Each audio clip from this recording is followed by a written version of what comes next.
ऋषभदेव नाम के एक श्रेष्ठ राजा हुए, जिन्होंने अपने जीवन के आखिरी समय में वैराग्य धारण कर लिया।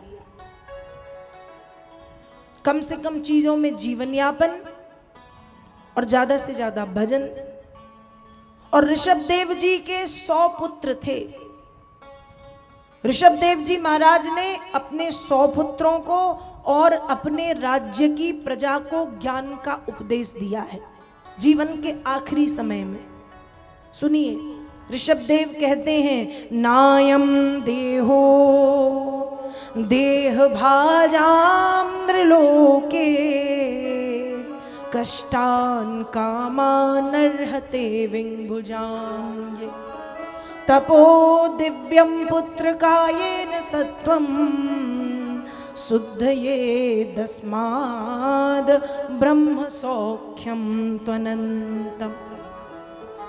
ऋषभदेव जी ने जीवन के आखिरी समय में अपने पुत्रों को और अपनी प्रजा को समझाया है कि ये मनुष्य लोक में हमें ये जो शरीर मिला है, ये शरीर केवल काम वासना भोग विलास के सुखों को भोगने के लिए नहीं मिला, क्योंकि ये सुख मनुष्य के साथ साथ पशु पक्षियों को भी मिलता है। कैसे? जैसे हम भोजन करते हैं, हम क्या खाते हैं? दाल चावल सब्जी रोटी चटनी अचार पापड़ नमक सलाद कुछ मीठा, यही खाते हैं ना। हम ये खाते हैं, पशु पक्षी भी यही खाते हैं, मतलब उनका भोजन अलग है। चिड़िया दाने खाती है, गाय घास खाती है, घोड़ा चने खाता है, हाथी फल फूल सब्जियां घास चारा इत्यादि खाता है, सुअर गंदगी खाता है, शेर मांस खाता है, मछलियां छोटे छोटे कीड़े मकोड़े दाना खाती हैं, पर पेट सबका भरता है, कोई भूखा रहता है। हम खाते हैं तो जानवर भी खाते हैं। हम सोते हैं, हमें नींद आती है, फर्क सिर्फ इतना है हम अच्छे से कमरे में सोते हैं, उसमें पंखा लगा होता है, कूलर लगा होता है। थोड़े ज़्यादा बड़े आदमी हैं, रईस हैं, तो एसी लगा के सोते हैं, पर सोते हम भी हैं और सोते जानवर भी हैं। गाय गौशाला में, घोड़ा घुड़शाला में, अस्तबल में, हाथी अपने स्थान पे, कुत्ता बिल्ली अपने स्थान पे सोते वो भी हैं। हम संतान उत्पत्ति करते हैं तो क्या जानवर नहीं करते? उनके बच्चे नहीं होते? जानवरों के भी बच्चे होते हैं। तो इंसान में और जानवर में फर्क क्या? आहार निद्रा भय में थुनम चो सामान्य में तत्पशुभिर्नराणा। मनुष्य और जानवरों में कोई फर्क नहीं है। आहार हम भोजन करते हैं, वे भी करते हैं। निद्रा हम सोते हैं, वे भी सोते हैं। भय हमें जानवर से डर लगता, हम सर्प को छिपकली को देख के डर जाते हैं, बिच्छू को देख के डर जाते हैं, सिंह को देख के डर जाते हैं। हमें जानवरों से डर लगता है और जानवरों को हमसे डर लगता है। भय मैथुनम, हम संतान उत्पत्ति करते हैं, जानवर भी बच्चे पैदा करते हैं। तो आप सोचो, मनुष्य में और जानवर में क्या कोई अंतर है? नहीं है। शरीर के अलावा हम 2 हाथ 2 पैर हैं, वो थोड़ी 4 पैरों से चलते हैं।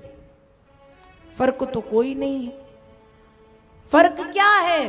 फर्क केवल इतना है कि हम धर्म को जानते हैं और जानवर धर्म से हीन है, धर्म से विहीन है। और ध्यान रखना, जो मनुष्य धर्म से विहीन हो जाए उस मनुष्य को भी जानवर कहना चाहिए। इसलिए व्यक्ति के जीवन में धर्म का होना जरूरी है। तो ऋषभदेव जी ने अपने पुत्रों को और अपनी प्रजा को समझाया है कि ये जो सुख है संसार का, ये खाना, ये सो जाना, ये बच्चे पैदा करना, ये सुख मनुष्य के साथ साथ पशु पक्षी और जानवरों को भी मिलते हैं। इसलिए व्यक्ति को ऐसे सुख को प्राप्त करने का प्रयत्न करना चाहिए जिस सुख का कभी अंत नहीं होता, जिसे हम अनंत सुख कहते हैं, जिसे हम ब्रह्म सुख कहते हैं, जिसे हम ब्रह्मानंद कहते हैं। वो सुख कैसे मिलता है? कहा वो ब्रह्म सुख केवल भगवान की कृपा और भगवान के भजन से मिलता है। सभी को समझाया। अब ऋषभ देव जी के 100 पुत्र थे। अपने ज्येष्ठ पुत्र, ज्येष्ठ मतलब बड़े पुत्र को उन्होंने राज्य गद्दी सौंप दी, बड़े पुत्र को राज्यपाट सौंप दिया, जिनका नाम है भरत। और भरत शब्द की बड़ी महिमा बताई गई, भरत शब्द की बड़ी व्याख्या बताई गई। चाहे वो भागवत के जड़ भरत हों, चाहे वो कालिदास रचित नाटक शकुंतला और दुष्यंत के पुत्र भरत हों, और चाहे वो भागवत के जड़ भरत हों या रामायण के केकई और दशरथ जी के बेटे भरत हों। भरत किसे कहते हैं? कहा भा मतलब भक्ति में, रा मतलब रत हो करके, लग करके, ता मतलब तम और तम मतलब अंधकार। जिसने भक्ति में लग करके जीवन के अंधकार को समाप्त कर दिया हो, उसे कहते हैं भरत। भरत किसे कहते हैं? भा मतलब भवसागर से, रा मतलब राम नाम को, ता मतलब तरणी, तरणी मतलब नौका, नौका मतलब नाव। जिसने भव सागर से पार होने के लिए राम जी के नाम को नौका बना लिया हो, उसे कहते हैं भरत। भरत शब्द की महिमा है। तो ऋषभ देव जी ने अपने बड़े पुत्र भरत को गद्दी सौंप दी, भरत जी राजा बन गए। लेकिन भरत जी भी भगवान के बहुत बड़े भक्त थे। थोड़े दिन तक तो राज्यपाट संभालने में मन लगा, लेकिन इसके बाद भरत जी को राज्यपाट अच्छा नहीं लगा और राज्यपाट छोड़ करके श्री भरत जी महाराज पहुंचे हैं पुलह नाम के आश्रम। वेदव्यास जी लिखते हैं, तस्मिन् भाव किल साइकलः पुलहाश्रमोपवने विविध कुसुम किसलय तुलसी काम्बुभि कंदमूल फलोपहारैश्च समीप मानो भगवत आराधनम विविक्त उपरत विषयाभिलाषा उपभृतोपशमः पराम निर्वृत्ति मवाप। भरत जी पुलह नाम के आश्रम में पहुंचे हैं। झोपड़ी बना करके रहते हैं, कंदमूल फल खाते हैं। भरत जी ने विषयों की आहुतियां दे दी हैं, खूब भगवान का श्रृंगार करते हैं, फूल तोड़ तोड़ के लाते हैं, कभी फूलों से कभी पत्तों से। और दिन रात भरत जी का मन भजन करने में लगा रहता। एक बार की बात है, गंडकी नदी के किनारे बैठ करके भरत जी भजन कर रहे थे। उसी समय एक प्यासी हिरणी पानी पीने के लिए आई। अब जब प्यासी हिरणी पानी पीने के लिए आई तो हिरणी थी गर्भवती। गर्भवती मतलब उसके पेट में बच्चा था, पानी पी रही थी। दोपहर का समय था, सिंह गर्जना सुनी। जब शेर की दहाड़ सुनी तो सोचा कि शेर आके खा जाएगा, इसलिए प्राण बचाने के लिए वो पानी में कूद गई। और जैसे ही पानी में कूदी तो हिरणी का जो गर्भ था वो पानी में गिर गया। हिरणी पानी से निकली, निकल करके मर गई। उसका बच्चा पानी में गिर गया था और जीवित था। भरत जी ये सब देख रहे थे कि किसी जीव की रक्षा करना सबसे बड़ा धर्म है। और ये सोच के भरत जी ने उस जो बच्चा पानी में गिर गया था हिरण का, उसको पानी से निकाल के साफ सुथरा किया और अपने आश्रम में ले आए। भरत जी चाहते तो बचा के छोड़ देते उसके भाग्य पे, जिए तो मरे तो। लेकिन जब भरत जी का फिर से जन्म हुआ तो देखिए, गीता कहती है मृत्यु के समय व्यक्ति का मन जहां लगा रहता है उसको अगले जन्म में वो देह मिलता है। सुना है आपने ये? हाँ या ना? इसलिए कहते हैं ना कि भैया जब मृत्यु का समय आए तो क्या करो, अपने मन को घर गृहस्थी में मत लगाओ, अपने मन को भगवान के चरणों में लगाओ, अपने मन को गोविंद के चरणों में लगाओ। जब कोई बूढ़ा हो जाता है और मरने वाला हमारे घर में होता है, कोई सियाना व्यक्ति, तो हम उसके पास में बैठ के उसको तुलसी का पत्ता खिलाते हैं, गंगा जल पिलाते हैं कि किसी भी तरीके से भगवान की याद बनी रहे। गीता पाठ सुनाते हैं। उनसे कहते हैं दादाजी माताजी सीताराम बोलो। कहते हैं ना कि इनको मृत्यु के समय कम से कम भगवान की याद बनी रहे और भगवान का नाम इनकी वाणी में आ जाए और ये तर जाएं। और मरते हुए भी यदि हम अपना मन घर गृहस्थी परिवार में लगाए रहेंगे तो क्या मतलब। तो भरत जी का मन लगा था हिरन में और मर गए भरत जी। और हिरन में मन लगा था, मृत्यु हो गई, फिर से जन्म हुआ है तो बन गए हिरन। अब जब हिरन बने तो भगवान के भक्त थे, इसलिए सारी बातें अच्छे से याद थी, सब जानते थे कि ये कैसे हुआ, क्यों हुआ, सब अच्छे से ज्ञात था। इसलिए भरत जी महाराज हिरन होने के बाद भी भगवान की भक्ति करते थे। और एक दिन की बात है, उस हिरन की भी मृत्यु हो गई। और जब भरत जी का फिर से जन्म हुआ है, तीसरा जन्म हुआ एक ब्राह्मण के यहाँ और नाम रखा गया भरत। लेकिन भरत शब्द के आगे लगा दिया गया जड़ भरत। क्या लगाया गया? जड़ भरत। जड़ का मतलब होता है मूर्ख। अब ये मूर्ख तो थे नहीं, थे तो बड़े ज्ञानी, फिर भी लोग इनको कहते थे जड़ भरत, मूर्ख भरत। एक दिन की बात है, इनके पिताजी ने कह दिया जाओ खेत की मेढ़ को चौड़ा कराओ। मेढ़ समझते हो ना, वो बनी है बाजू में, खेत की मेढ़। कहा खेत की मेढ़ को क्या कर दो? चौड़ा। अब इनने चौड़ा तो नहीं किया, कुआं खोद के आ गए। अब जब कुआं खोद के आ गए तो लोग सोचते थे ये पागल है, इनको कुछ समझ में नहीं आता। एक दिन इनके पिताजी ने इनसे कहा जाओ भैया थोड़ा सा स्कूल चले जाओ, विद्यालय में जाके पढ़ लिख के आओ। तो ये विद्यालय तो नहीं गए, किसी पेड़ के नीचे बैठ के भजन करने लगे।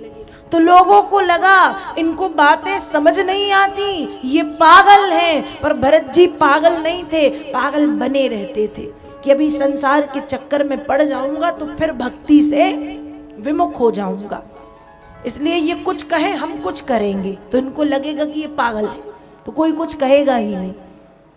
इसलिए कोई कहे मेढ़ चौड़ी कर दो तो कुआं बना के आ जाए, कोई कहे विद्यालय जाओ तो पेड़ के नीचे बैठ के भजन करने लगे, कोई कहे ये काम कर दो तो कुछ और कराएं। ऐसे भरत जी महाराज जड़ भरत।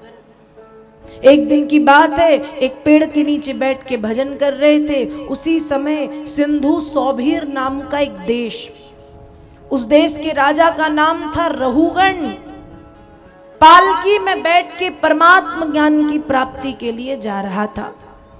अब पालकी ढोने में लगते हैं 4 लोग, लेकिन राजा के एक कहार के, पालकी ढोने वाले को कहते हैं कहार, राजा के एक कहार के पैर में लग गई चोट। तब भरत जी दिखाई दिए। अब भरत जी को पालकी ढोने में लगाया, भरत जी लग गए, लेकिन भरत जी बड़े मटक मटक के चले, हिल हिल के।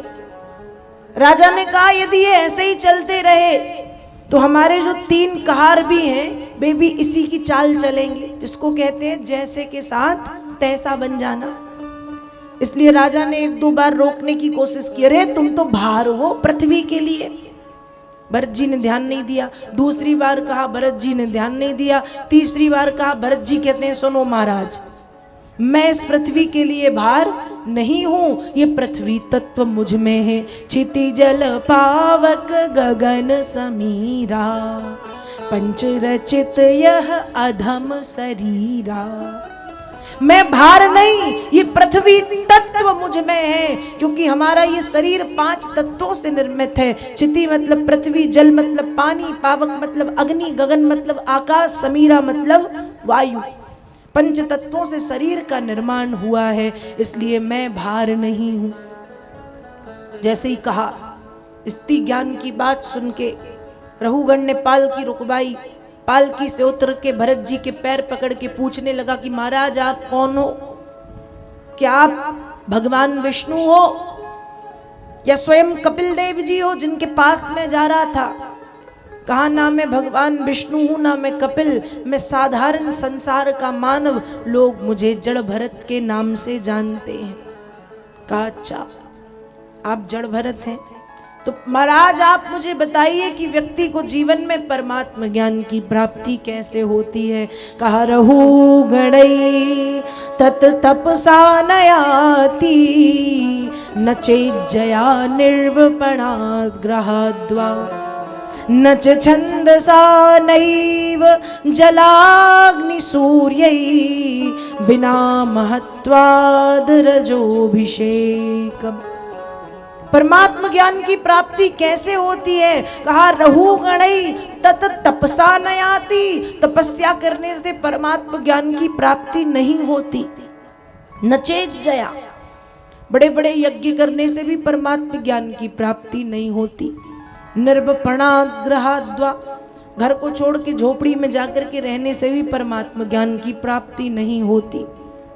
सूर्य जल अग्नि इत्यादि देवी देवताओं की उपासना करने से भी परमात्म ज्ञान की प्राप्ति नहीं होती। तो कैसे होती है। कहा बिना महत्वाद रजोभिषेकम, जब तक भगवान के चरण कमलों की धूल में स्नान ना किए जाए, जब तक भगवान के चरण कमलों की सेवा ना की जाए, तब तक व्यक्ति को परमात्म ज्ञान की प्राप्ति नहीं होती। और ये सेवा धर्म बड़ा कठिन है, लेकिन परमात्म ज्ञान चाहिए तो भगवान की सेवा तो करनी ही पड़ेगी। इस तरह से रहुगण को ज्ञान का उपदेश दिया है। और अंत में भरत जी महाराज कहते हैं कि हरिनाम संकीर्तन ही इस जीवन का सार है। संसार के सुख क्षणिक हैं, और जिस सुख का कभी अंत नहीं होता उसे अनंत सुख कहते हैं। और व्यक्ति को वो अनंत सुख केवल और केवल भजन करने से प्राप्त होता है।